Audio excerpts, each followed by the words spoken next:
반갑습니다. 이번 시간에는 스트레스에 관해서 공부를 해보도록 하겠습니다.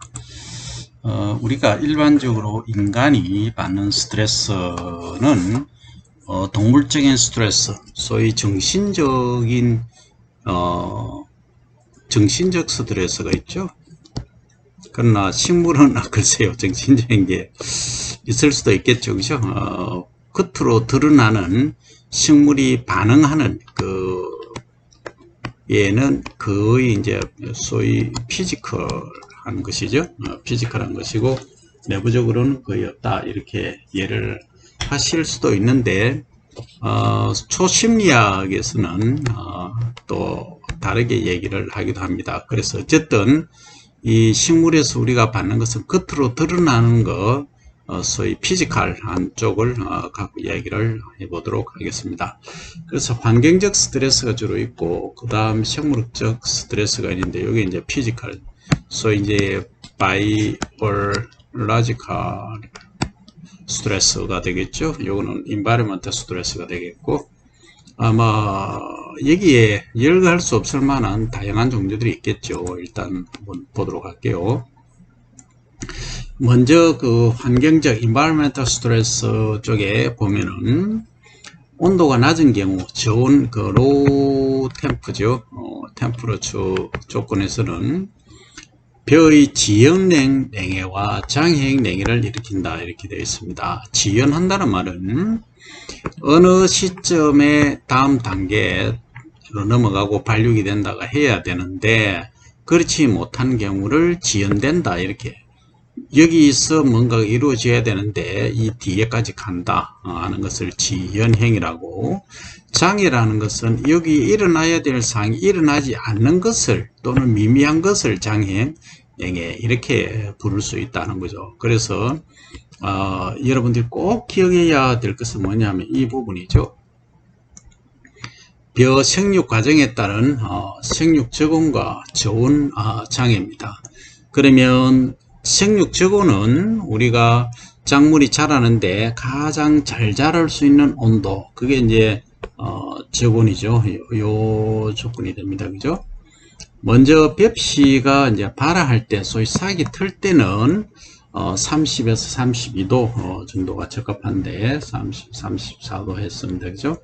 그러면 장의 한계 온도는 뭐냐 하면 이 온도 이하가 되면은 장애가 나타난다는 거죠. 그러니까 뭐 9.8도, 9.5도 이렇게 되면은 장애가 나타난다. 이때는 발화가 불량된다는 거죠.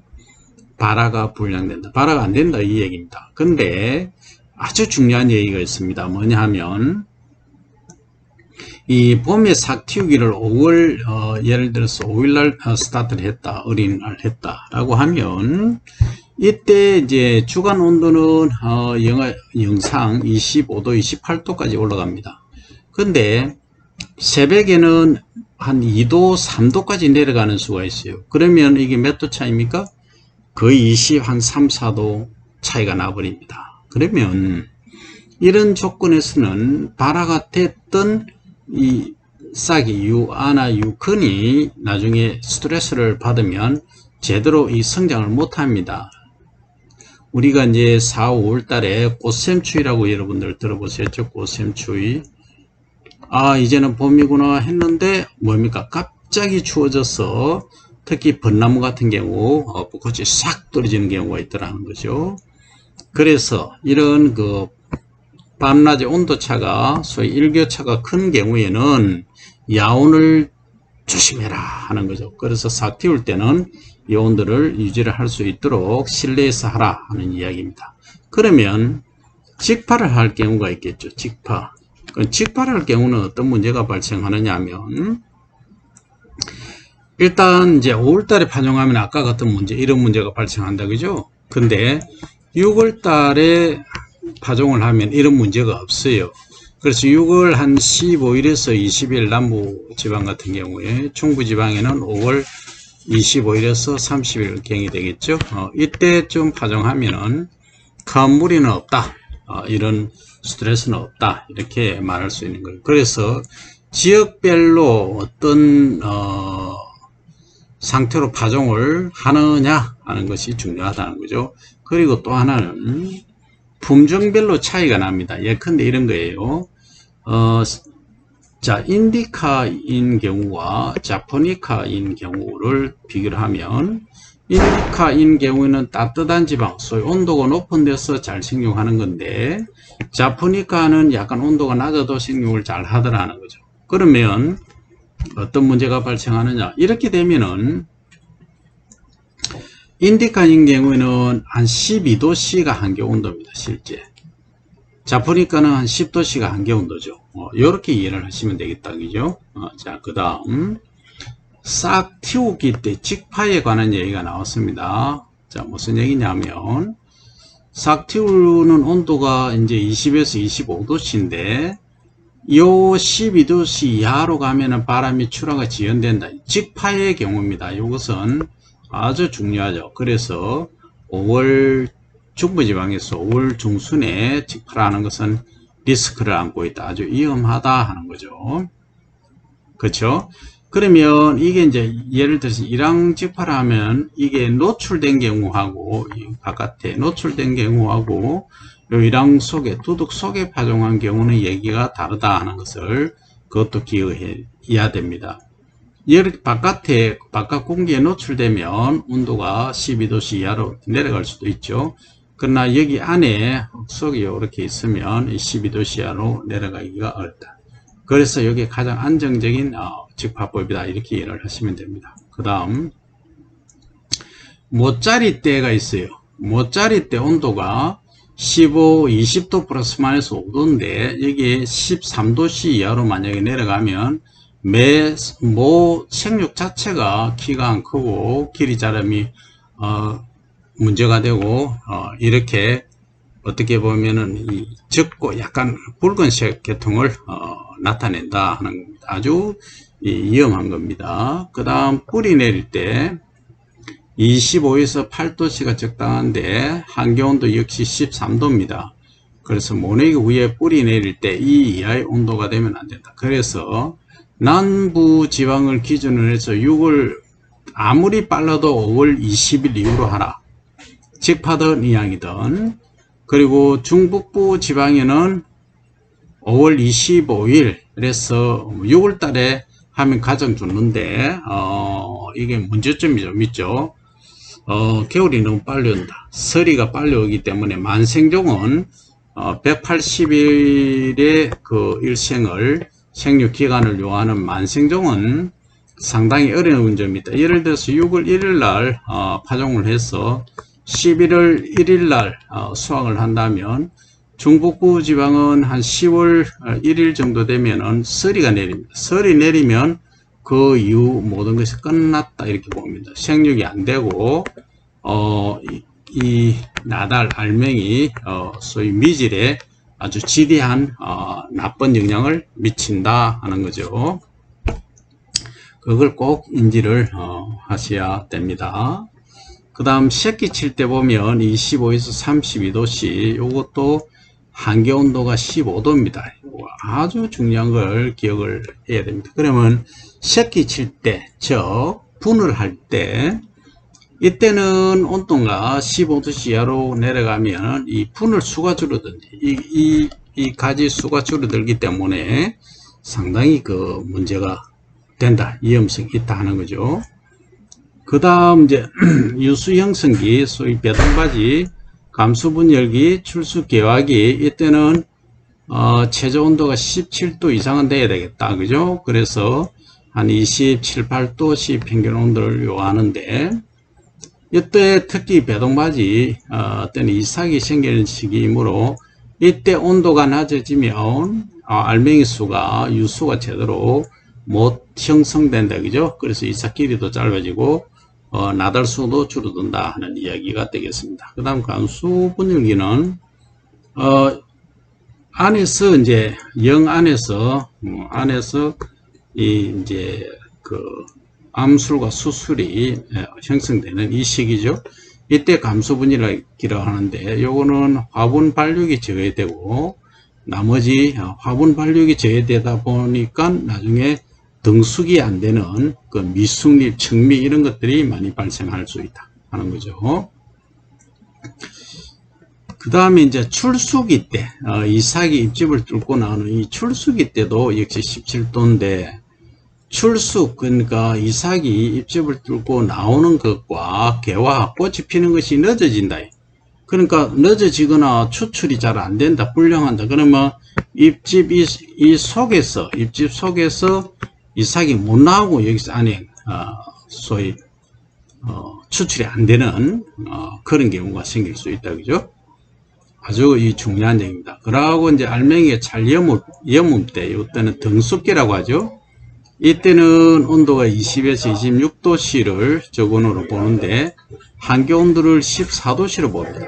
그러면 이 14도씨 이하가, 그러니까 중북부 지방인 경우에는 이게 빨리 온다는 거죠. 14도씨 이후가. 그러면 9월 하순 되면 평균 온도가 14도씨 이하가 될 경우가 있습니다. 이러면 상당히 문제가 됩니다. 그러면 알맹이가 제대로 못 찬다. 염음이 지연되거나 불량해진다. 그러면 이 나달이 요런 형태로 고르게 되어야 되는데 이게 이렇게 쭉정이 비슷하거나 형태가 이상한 걸로 되어서 나중에 그 완전미율이 낮아지고 또 무게도 천립중, 우리가 한 알의 무게를 측정을 못하니까 천 알의 무게를 하는데 무게도 줄어든다 하는 이야기죠.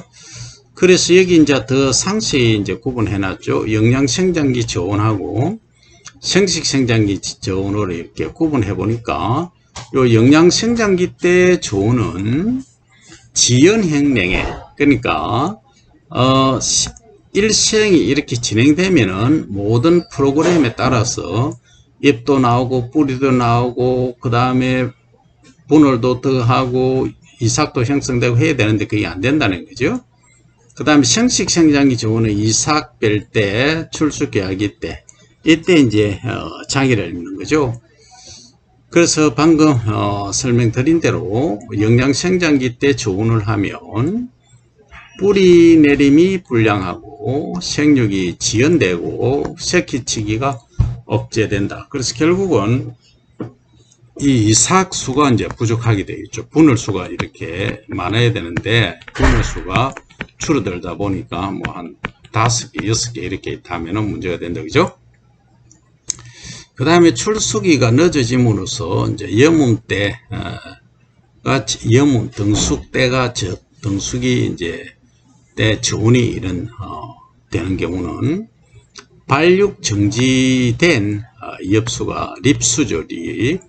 알맹이 수가 증가하고, 그래서 쭉정이나 쌀아기, 청치, 덜 익은 거죠, 그죠? 이런 것들이 증가하고 나들 무게가 저하된다. 결국은 발육이 정지되면은 불임률이 증가하고, 쭉정이, 쌀아기, 청치가 증가하면 염분 비율이 저하되고, 나달 무게가 저하되면 입중이 저하됩니다. 그래서 결국은 수량이 감소되는 결과를 가져올 수 있다 하는 거죠. 그 다음에 이제 생식생장기 때 저온은 장희행냉이로 컸는데 이삭이 벨 때 이제 온도가 낮아지면 화분 모세포의 발육이 불량해지고, 그 다음에 이제 꽃 피는 출수 개화기 때 저온은 이삭 추출이 불량해지고 이삭 끝의 이삭꽃이 퇴화되고 개화 수분 수정에 장애가 나타난다. 결국은 이 모든 현상들은 불임률, 그러니까 그 암수리 주두에 수술의 꽃가루가 이렇게 앉아야 되는데 앉지 못하는 그런 불임이 증가한다. 그래서 결국은 수량의 감소를 가져온다. 그죠? 그래서 영양생장기 저온 패턴하고 생식생장이 이제 좋은 스트레스 패턴은 이렇게 다르다. 근데 영양생장기, 생식생장기 겹쳐서 장기간 저온일 때는 지연행냉해 그리고 장애행냉해가 복합적으로 나타나는 소위 혼합행냉해가 발생할 수 있다. 그죠? 우리나라는 1980년 냉해의 경우에 산간 고냉지는 장애행냉해, 중산간지 및 동해안 냉조풍지대는 혼합형냉해가 발생을 했습니다. 1980년이면 벌써 40몇 년 전의 얘기입니다만, 이때는 쌀이 정말 귀할 때인데 냉해 왔으니까 심각했겠죠. 그 다음 93년의 냉해는 동해안 냉조풍지대에서 지연행 냉해, 중산간지 및 산간군행지는 혼합형 냉해가 발생했다. 이때는 제가 생생히 기억합니다. 일본에서 이때 냉해가 왔었어요. 그건 92년도부터 와서 쌀이 부족했어요. 쌀이 부족하다 보니까 소위 인디카, 이 동남아에서 태국살, 이제 주로 태국살을 이제 수입해서 먹다 보니까 도저히 한 끼도 제대로 못 먹고 다 이제 유학생들 주거나 이 선한 사람도 주는 그런 경우가 있었다 하는 거죠. 그게 소위 미질, 밥맛이 중요하다 하는 말씀을 드립니다. 그 다음 냉해와 창기 견딜성의 품종간 차이를 보면 유수형성기 냉해를 입어서 이삭꽃이 못 자랐다는 경우는 요게 이제 지연냉해가 아니고 장희형 냉해에 해당되겠죠. 그죠? 그 다음에 벼의 창기 견딜성, 내냉성은 품종 간의 차이가 있다. 아주 중요한 얘기입니다. 이 사람도 알래스카에 사는 사람들은 추위에 잘 견디죠.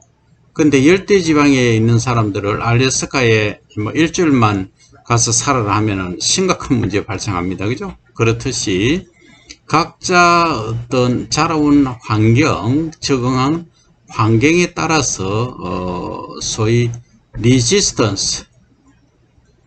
리지스턴스가 다르다 하는 거죠. 저항성이. 그래서 이걸 꼭 인지를 해야 됩니다. 그래서 우리가 요것은 이제 냉해를 입은 이삭의 형태고, 예컨대 이제 농업연구사가 된다든지 했을 때는, 실제 시험을 합니다. 하면, 이제 강원도, 철원, 화천, 이런 추운 지역에서는, 만생종은 재배가 불가하죠. 그죠? 그러니까, 여름, 배를 재배할 수 있는 기간이 6월 1일부터 길어야 9월 30일입니다. 근데 실제 이 기간도 담보로 못해요. 그러면 6, 7, 8, 9, 넉 달 4개월입니다. 이 4개월 안에 모든 게 끝나야 된다는 거죠. 그러면 육묘를, 모를, 이제 실내에서 이렇게, 기르겠죠? 길러서 6월 1일 날 예를 들어서 이식을 딱 했다 하면 아무리 늦어도 9월 30일 날 수확을 이내에 수확을 해야 된다. 그 이유 되면 설이 와서 미질이 많이 나빠진다. 그러면 일단 30일 된 시드링 멸을 이양을 한다고 가정하면 9월 한 중순에 수확이 가능한 그런 경우가 된다는 거죠. 그러면 중만생종의 경우에 생육기간이 160일, 180일 되면 이 도저히 불가하다. 그러면 이런 경우는 이런 중만생 중에서 냉해에 강한 애들을 찾아보자 해서 화천이나 철원 지역을 선택을 하는 겁니다. 해서 여기에 이렇게 재배를 하는 거죠. 그러면 이렇게 이제 황변하거나 또는 적색으로 하는 것은 피해를 입은 거고, 이렇게 아주 파릇파릇하게 정상적으로 자라는 것은 이 살기, 소위 냉해 저항성이 있다, 이렇게 보는 거죠. 그래서 여러분들도 아주 간단할 것 같지만은 이런 것들은 매우 중요하다. 그러면 우리가 굳이 철원 하천까지 가야 되느냐? 상당히 귀찮잖아요. 철원 하천 가서 오지에서 배를 신고 이게 한다는 게 참 힘들잖아요. 그러면 어떻게 하느냐? 요즘은 이제 파이토트론이라고 인공 기상동이라는 게 있어요. 그러면 온도하고 습도, 광이 다 컨트롤 되는 거죠. 그러면 우리 경상국립대학교에 이게 하나가 있다 하면 여기에서 요 온도 조건을, 강원도, 하천, 춘천의 조건을, 온도 조건을 주는 거죠. 주고 여기서 재배를 해보는 거죠. 그러면 여기서 이런 상황들이 벌어지겠죠. 그러면 야, 온도가 좀 낮아도, 그러니까 이 지연능 냉해나 장애 냉해가 거의 나타나지 않더라. 다른 애들은 심각한데 그런 거는 뭘로 이제 선반할 수 있다? 예, 냉해 저항성을 가진 품종이다 라고 해서 우리가 이제 선발을 하는 거죠. 그것을 활용을 할 수 있다 하는 거죠. 이제 이것을 이제 가지고 다음에 혹시 모를 냉해에 대비해서 이런 품종들을 다 육성을 해 놓으면 다음에 이제 활용을 할 수 있다 하는 거죠. 그죠? 그렇게 여러분들이 이해를 하시면 되겠습니다. 비어의 스트레스하고 방제가 상당히 재미있죠. 그죠? 그래서 여러분들이 재미를 가지면 아주 또 재미있습니다. 그래서 냉해라는 말 속에는 추위에 견디는 것들도 있다. 견딜 수도 있다. 견디는 것을 가지자. 뭐 이런 의미로 여러분들이 이해를 해 주시면 좋겠다 하는 거죠. 자, 그러면 이번 시간에 했던 것을 요약을 하면, 자, 요약을 할 때는 항시 좀 지우고 봅시다. 자, 벼가 이제 남부지방이든 어떤 지역이든 재배를 하는데 갑자기 추위가 닥칠 수 있다. 추위가. 그러면 그 추위가 언제 오느냐, 그럼 온도가 몇 도씨냐 따라서 이야기를 할 수 있는데, 이것은 이제 대기 온도입니다. 여기에서 나오는 것은 대기 온도이기 때문에 이 공기 중에 이제 온도를 말하는 것이죠. 그러면 저거는 요 범위입니다. 요 범위인데 삭털대가 가장 높은 온도를 요구를 하는 것은 당연하겠죠. 근데 나머지들은 온도가 좀 낮잖아요. 그죠? 예, 낮기 때문에 여러분들이 어느 시기에 온도가 어느 정도 되는 게 적당하다는 거고, 가장 낮은 온도는 실제 이제 등수키 때, 여문 때는 이렇게 온도가 밤낮의 온도차가 좀 커져야 사실은 미질이 뛰어나다, 밥맛이 좋다, 이렇게 이야기를 할 수가 있습니다. 이런 것들을 미질이 좋은 쌀을 생산할 수 있다, 이렇게 보시는 거예요.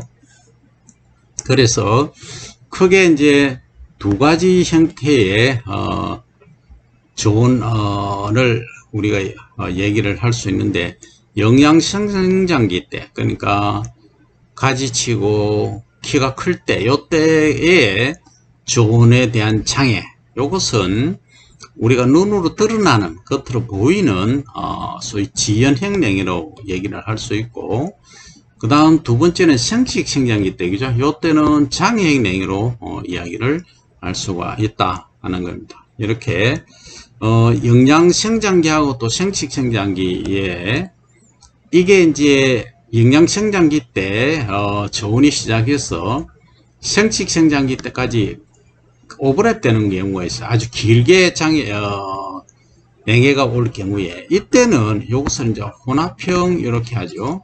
그러면 혼합형이라는 것은 이 스트레스도 있고 이 스트레스도 있고, 스트레스가 과중되죠. 이쯤 되면은 수량이 거의 뭐 한 70~80% 감소될 수도 있습니다. 전혀 수확을 못할 수도 있다. 이게 상당히 우리가 농업연구뿐만이 아니라 실제 농가에서 활용할 때 아주 중요한 이야기입니다. 그래서 여러분들께서 이삭이 이런 행태구나, 여기에 어떤 문제를 로 인해서 이렇게 이삭이 되었구나, 어릴 때 보니까 이렇더라, 이 영양 문제냐 아니면 환경 스트레스냐, 이것을 잘 구분할 수 있는 능력도 배가시켜야 되겠다, 길러야 되겠다 하는 점을 말씀드리고, 이번 시간은 여기서 마치고 See you next time 하겠습니다.